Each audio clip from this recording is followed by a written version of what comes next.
오늘의 인문학 산책 주띵커와 함께합니다. 네이버 블로그 김종원 작가님과의 대화.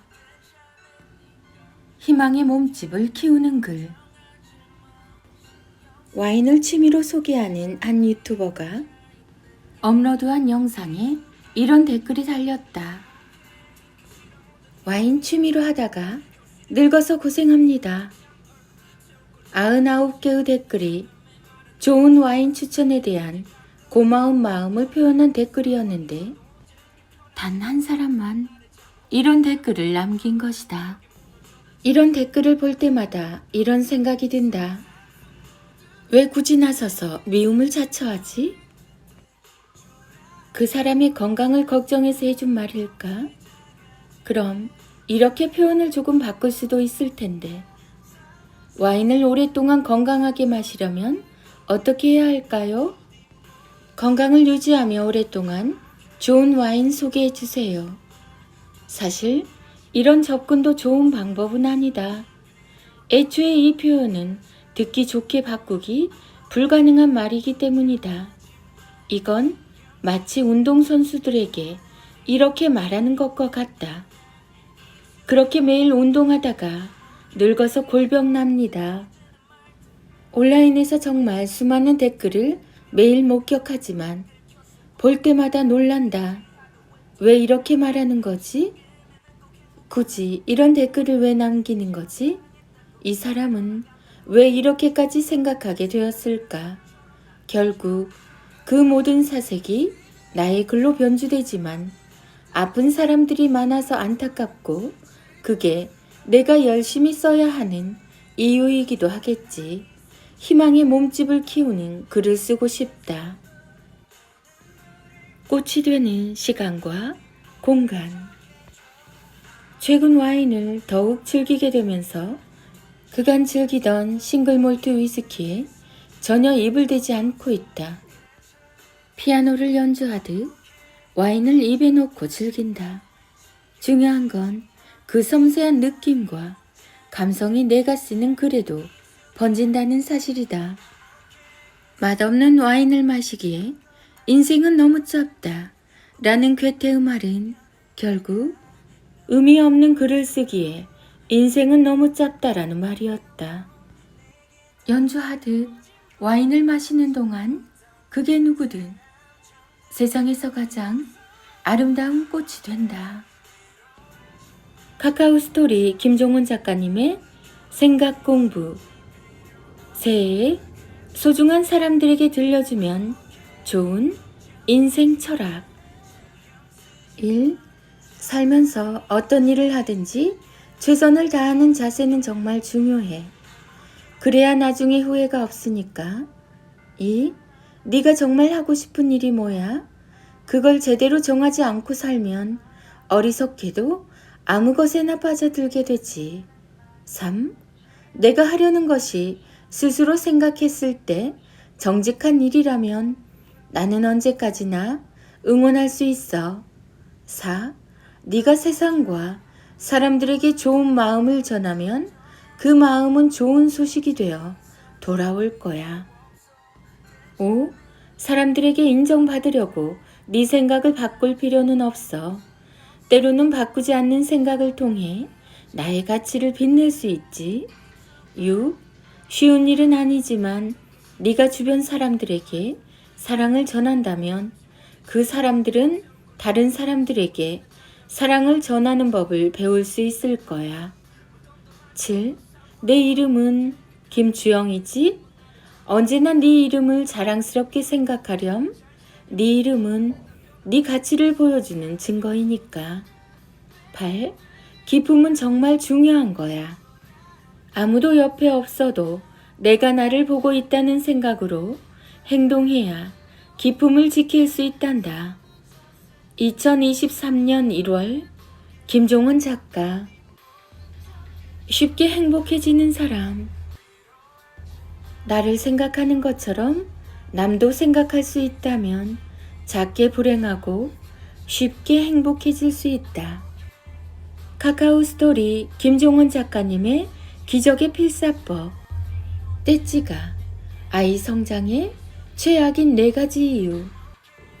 이제 23개월 정도 된 어린아이가 혼자 놀다가 갑자기 인형을 던지면서 외칩니다. 너 떼찌 할 거야? 하려는 일이 마음대로 되지 않을 때마다 혹은 무언가에 걸려서 넘어지거나 기분 나쁜 상황을 겪을 때마다 그 아이는 무언가 대상을 찾아서 던지고 때리며 떼찌를 연발합니다. 마치 분풀이를 하는 모습입니다. 지켜보는 입장에서는 걱정이 앞서죠. 갈수록 폭력적인 모습을 보이는 아이. 대체 갑자기 이러는 이유가 뭘까요? 맞아요. 얼마 전에 아이를 돌보던 부모가 넘어진 아이가 울고 있는 광경을 보며 아이를 넘어지게 만든 작은 장난감을 손바닥으로 치면서 우리 예쁜 아기를 울리다니, 이 나쁜 장난감 혼나야 해. 떼찌! 라고 외친 이후에 발생한 일이죠. 부모는 별 문제가 없다고 생각하고 넘어갔죠. 일상에서 정말 자주 일어나는 일이니까요.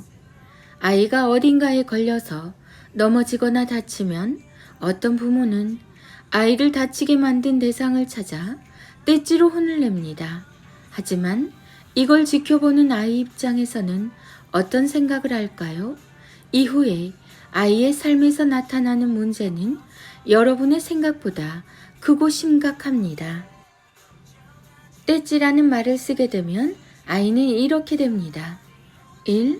무슨 일이 생길 때마다 자신이 아닌 다른 대상이나 다른 사람에게서 이유를 찾아 변명하며 책임을 전가한다. 2. 나보다 작고 약한 존재는 무력을 통해 이길 수 있다는 생각을 하게 된다. 3. 모든 것이 공평하지 않고 자신만 불리한 환경에서 살고 있다고 생각하게 된다. 4. 주변 사람과 자연, 그리고 사물을 사랑할 줄 모르게 된다. 아이가 작은 장난감에 걸려 중심을 잃고 넘어져 울고 있다면 가장 먼저 부모가 해야 할 일은 비난하며 책임을 돌릴 장난감을 찾아가는 게 아니라 지금 아픈 아이의 다리를 바라보며 다가가는 일입니다. 또한 가만히 있던 장난감을 때리며 떼찌를 하는 게 아니라 아이의 아픈 무릎에 뽀뽀를 하거나 뺨을 부비며 많이 아프지? 조금 참으면 나아질 거야. 어쩌니 내 마음까지 아프네라고 말하며 아이의 힘든 마음을 어루만지는 일이죠. 이제 본격적으로 아이가 걸려서 넘어진 작은 장난감이 나올 순서입니다. 상황을 종료하며 이런 말로 마무리를 하는 거죠. 아이의 다친 무릎을 만질 때처럼 장난감을 부드럽게 어루만지며 많이 걱정했지? 너무 걱정하지 마. 괜찮아지고 있으니까 라고 말하는 겁니다. 어떤가요? 그림이 그려지시나요? 이렇게 단지 순서와 바라보는 시각만 바꿨을 뿐이지만 아이의 생각은 놀랍도록 긍정적으로 바뀝니다. 그럼 순식간에 작은 장난감이 책임을 전가하며 혼낼 대상이 아니라 나를 걱정하는 또 하나의 고마운 존재로 인식할 수 있게 되겠죠. 이를 통해서 아이는 무엇을 느끼며 배울 수 있을까요? 이 사소한 일 하나로도 아이는 정말 많은 가치를 느낄 수 있게 될 겁니다. 1. 세상에는 내 아픔을 걱정해주는 존재가 참 많구나. 2.